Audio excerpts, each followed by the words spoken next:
Setelah beberapa lama, Rasulullah mengubah pandangan dan perhatiannya dari semua umat dan lalu memfokuskannya kepada penduduk Madinah. Perubahan itu dilakukan karena beberapa faktor, di antaranya yang pertama adalah sesungguhnya penduduk Madinah Al-Munawwarah itu hidup bertetangga dengan penganut agama Yahudi.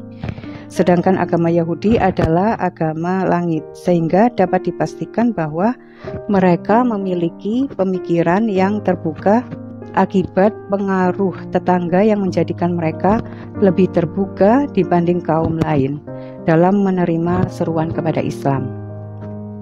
Yang kedua, sesungguhnya daerah Madinah Al-Munawwarah dianggap sebagai daerah yang terbaik dan strategis untuk didirikan negara Islam, yaitu negara yang berdirinya sangat serius diusahakan oleh Rasulullah agar dengannya memungkinkan penerapan syariat Islam secara menyeluruh atau kafah, yang menjadikan Madinah sebagai daerah yang paling strategis karena Rasulullah tahu betul bahwa di Madinah itu ada dua kelompok masyarakat besar, yaitu masyarakat Yahudi dan juga bangsa Arab, di mana mereka saling mempengaruhi atau merebut kekuasaan.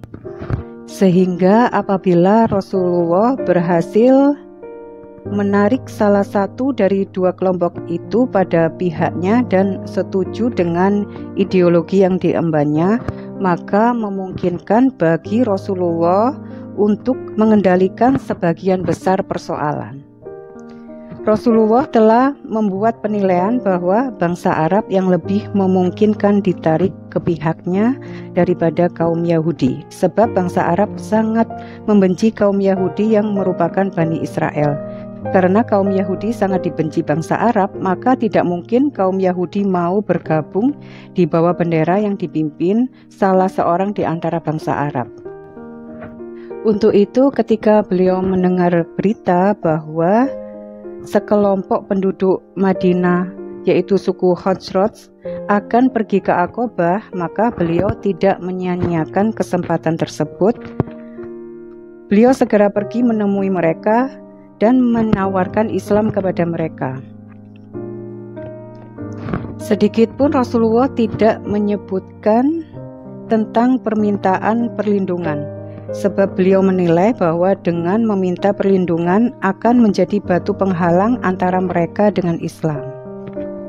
Suku Khazraj dan penduduk Madinah telah mengetahui bahwa sudah dekat masanya diutus seorang nabi. Mereka memperoleh informasi ini dari orang-orang Yahudi yang tinggal bersama mereka di Madinah. Orang-orang Yahudi senantiasa mengancam bangsa Arab dengan perkataan, sesungguhnya seorang nabi akan diutus, dan sekarang telah dekat waktunya. Ketika nabi itu telah diutus, maka kami akan mengikutinya, dan kami akan membunuh kalian sebagaimana pembunuhan terhadap kaum Ad dan penduduk Iram. Oleh karena itu, ketika Rasulullah berbicara dengan kelompok Khazraj dan menyeru mereka kepada Allah, maka sebagian mereka berkata kepada sebagian yang lain, "Demi Allah, tahukah kalian, sungguh dia ini adalah nabi, yang dengannya orang-orang Yahudi selalu mengancam kalian. Untuk itu jangan sampai orang-orang Yahudi mendahului kalian dalam mengikutinya. Sebab kalau orang-orang Yahudi berhasil mendahului kalian, maka mereka akan membunuh kalian sebagaimana pembunuhan yang dilakukan terhadap kaum Ad dan juga penduduk Iram." Akhirnya mereka atau suku Khazraj menerima dengan baik apa yang diserukan. Mereka juga membenarkan dan menerima Islam yang ditawarkan kepada mereka. Mereka berkata, "Kami telah meninggalkan kaum kami. Sungguh tidak ada suatu kaum yang hidupnya diwarnai dengan permusuhan dan kejahatan seperti yang terjadi di antara mereka. Semoga dengan kehadiranmu ini Allah menyatukan mereka. Kami akan memperkenalkan dan menyuruh mereka kepada perkara agama yang kamu serukan ini. Kami akan menawarkan agama ini kepada mereka agar mereka menerimanya sebagaimana kami menerima agama ini dari kamu. Dan jika Allah menyatukan mereka dengan kehadiranmu, maka tidak ada seorang pun yang lebih mulia dari kamu. Kemudian mereka pun meninggalkan Rasulullah. Mereka kembali ke negeri mereka dengan membawa keimanan dan kepercayaan yang baru. Mereka itu adalah terdiri dari 6 orang, yaitu As'ad bin Zuroro, Auf bin Al-Haris, Qutbah bin Amir, Rafi bin Malik, Jabir bin Abdullah, dan Uqbah bin Amir. Ketika mereka telah sampai di Madinah dan bertemu dengan kaumnya, maka mereka bercerita kepada kaumnya tentang Rasulullah SAW. Dan mereka menyuruh kepada kaumnya kepada Islam, sehingga Islam tersebar di antara mereka. Dengan demikian, tidak ada satu rumah pun di antara rumah-rumah kaum Ansor, melainkan di dalamnya diwarnai dengan sebutan Rasulullah SAW. Yang ketiga adalah faktor militer. Di dalam internal penduduk Mekah itu sendiri telah terjadi banyak peperangan, sehingga fakta inilah yang menjadikan Madinah di antara daerah yang memiliki kemampuan perang. Artinya penduduk Madinah memiliki kemampuan untuk melindungi negara Islam. Begitu juga posisi Madinah yang terletak di antara dua tanah vulkanik, yaitu Al-Wirah di sebelah barat dan Waqim di sebelah timur. Di sebelah timur Uhud dan Silu di sebelah utara, dan Gunung Ir di sebelah barat daya, sehingga dengan posisi Madinah yang demikian itu menjadikan Madinah daerah yang terjaga. Dengan demikian sulit bagi musuh untuk menyerbu dan menerobos Madinah. Yang keempat adalah faktor ekonomi.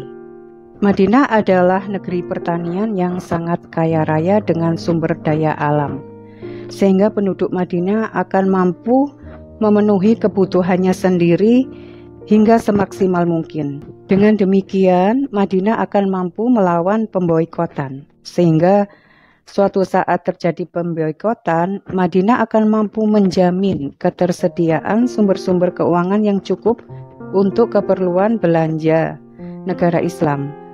Madinah juga berada di jalur perdagangan antara Mekah dan Syam, sehingga apabila negara Islam didirikan di Madinah, maka negara Islam ini akan mampu memutus jalur perdagangan kaum musyrik Mekah, serta melakukan pemboikotan ekonomi terhadap mereka.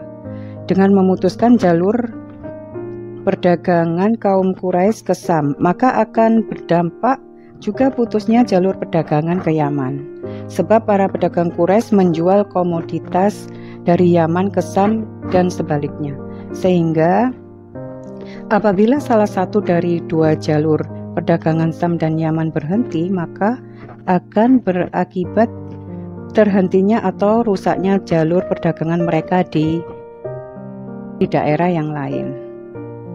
Wallahu a'lam bishawab. Demikianlah sahabat muslimah Bangil, kajian sirah kita pada kali ini. Insya Allah kita akan melanjutkan lagi kajian sirah kita di lain kesempatan. Billahi taufiq wal hidayah. Wassalamualaikum warahmatullahi wabarakatuh.